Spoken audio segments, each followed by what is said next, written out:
Praise the Lord. Welcome to showers of blessing. దేవుని కృపలో భద్రపరచబడి నూతన దినంలో ప్రవేశించాం. ఈనాటి దేవుని వాగ్దానం. నీ విశ్వాసము నిన్ను స్వస్థపరచెను, సమాధానము కలదానవై పొమ్ము.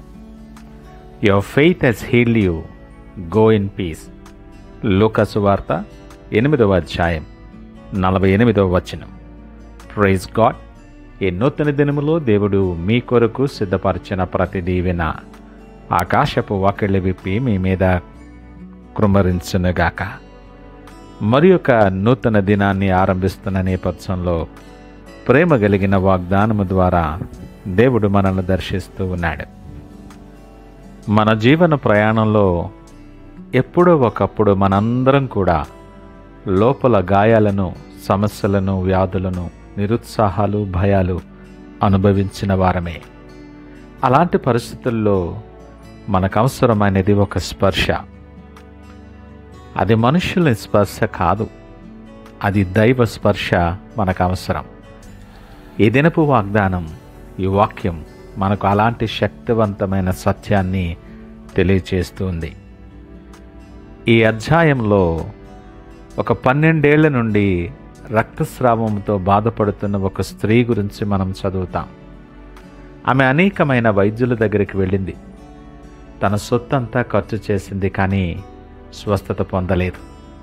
అయితే ఆమె ఒక మాట విని యేసును వెంబడించింది. ఆయన వస్త్రాన్ని తాకగలిగితే నేను స్వస్థత పొందుదును అని ఆమె మనసులో నిర్ణయించుకుంది. ఈ స్త్రీ చేసిన పని ఆమె అద్భుతమైన విశ్వాసానికి ఫలితం.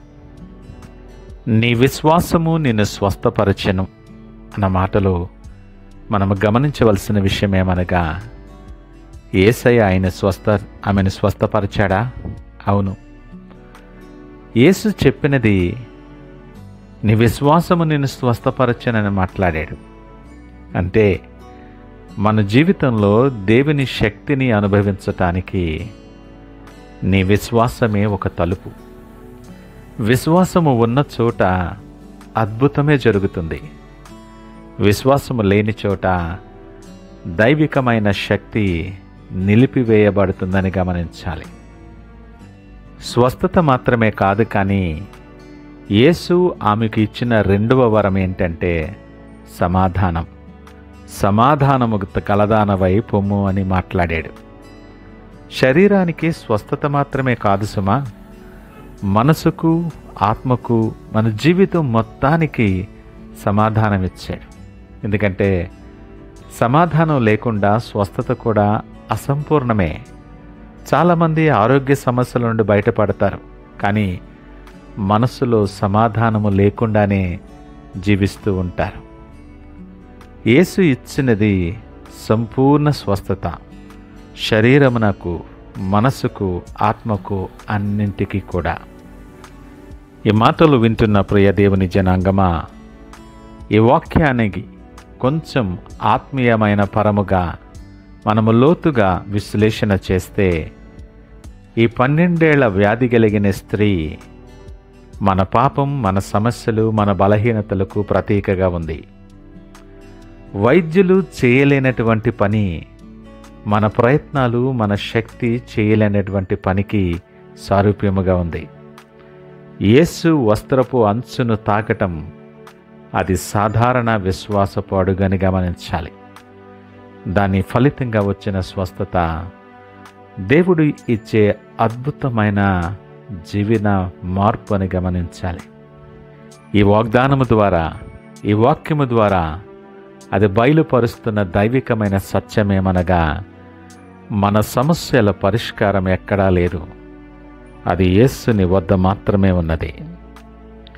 ఈ సంఘటనను మన జీవితానికి అన్వయించుకుంటే, మనలో ఎవరికైనా శరీర వ్యాధులు ఉండొచ్చు, ఎవరికైనా ఆర్థికమైన లోటుపాట్లు ఉండొచ్చు, ఎవరికైనా సరే మనసులో గాయాలు, ఒత్తిడి, ఆందోళన ఉండి ఉండొచ్చు, ఎవరికైనా పాపభారం, నేరభారము కూడా ఉండొచ్చు. కానీ యేసయ్య ఉదయకాలం నీతో మాట్లాడుతున్నాడు, నీ విశ్వాసము నిన్ను స్వస్థపరచుము, సమాధానము గలవానవై నీవు పొమ్ము అని.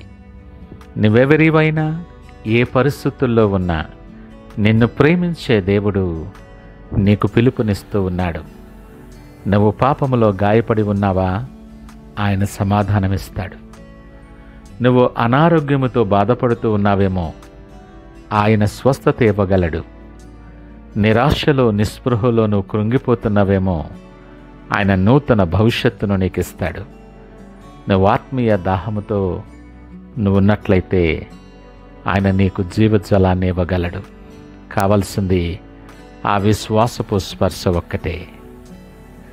ఈ నేపథ్యంలో నూతన దినాన్ని ఆరంభిస్తున్న పరిస్థితిలో నా విశ్వాసము నన్ను స్వస్థపరచగలిగే స్థాయిలో ఉందా, లేక ఇంకా సందేహాలతో, భయాలతో, నిరుత్సాహముతో ఉన్నానా అన్న ప్రశ్నను వేసుకుని ఆరంభించు. నేను సంపూర్ణ విశ్వాసముతోనే యేసు దగ్గరకు వస్తున్నానా? ఆయన ఇచ్చే సమాధానంలో నేను నడుస్తున్నానా? నా జీవితంలో ఏ భాగంలో నాకు స్వస్థత అవసరం అన్న ప్రశ్నలు మనం వేసుకుంటే, ఈ ప్రశ్నలతో పరిశుద్ధాత్ముడు నీతో మాట్లాడుతుంటుండగా పరిశుద్ధ వాక్యం అనే వెలుగులో నిన్ను నువ్వు పరీక్షించుకుంటే దేవుని మాట నీకే. ఈ వాగ్దానము నమ్మిన ప్రతి వారికి యేసయ్య అదే మాట్లాడుతున్నాడు. నీ విశ్వాసము నిన్ను స్వస్థపరచెను, సమాధానము కలవానవై పొమ్మని. ఆత్మ విమర్శ చేసుకున్న మనం నూతన దినము దేవుడిచ్చిన గొప్ప అవకాశమని ఎంచి సంపూర్ణ విశ్వాసముతో ఆశ కలిగి ఆయన వైపు చూస్తూ ప్రార్థనతో ఈ దినాన్ని ఆరంభిద్దామా? ప్రార్థించుకుందాం. పరిశుద్ధుడు, ప్రేమ నమ్మకమైన మా యేసయ్య, స్తోత్రాలు, వందనాలు. ఈ ఉదయకాల సమయం మాతో మీరు సూటిగా మీరు మాట్లాడి మమ్మల్ని బలపరిచినందుకు మీకు వందనాలు. నాయన, నా విశ్వాసం నన్ను స్వస్థపరుస్తుందని, సమాధానము కలవానవై పొమ్మని, నా ప్రతి పరిస్థితి నుండి విడుదల కలిగించే రీతిలో నన్ను ధైర్యపరిచి బలపరిచి మీరు ఇచ్చిన వాగ్దానాన్ని బట్టి మీకు వందనాలు. మా మనస్సులో, మా జీవితంలో, మార్గంలో ఉన్న ఒత్తిడి, ఆందోళన, ప్రతి గాయం, ప్రతి లోటు అవి స్వస్థపరచబడతాయని, ప్రతి విధమైనటువంటి ఈ ఒత్తిడి నుండి, ఈ కార్యము నుండి మాకు విడుదల కలిగిస్తానని నువ్విచ్చినటువంటి ధైర్యాన్ని బట్టి మీకు వందనాలు. మా ప్రతి పరిస్థితికి, ప్రతి సమస్యకు పరిష్కారము మీ దగ్గర ఉన్నది. ఆశ కలిగి నీ తట్టు చూస్తూ చేతులెత్తుతూ ఉన్నాం. మా చెయ్యి పట్టుకొని నడిపించి, స్వస్థపరిచి, బలపరిచి నీకు సాక్షిగా అనేక మందికి దీవెనకరముగా వాడుకొనమని యేసు పరిశుద్ధ నామమున అడుగుచున్నాము తండ్రి. ఆమేన్. God bless you.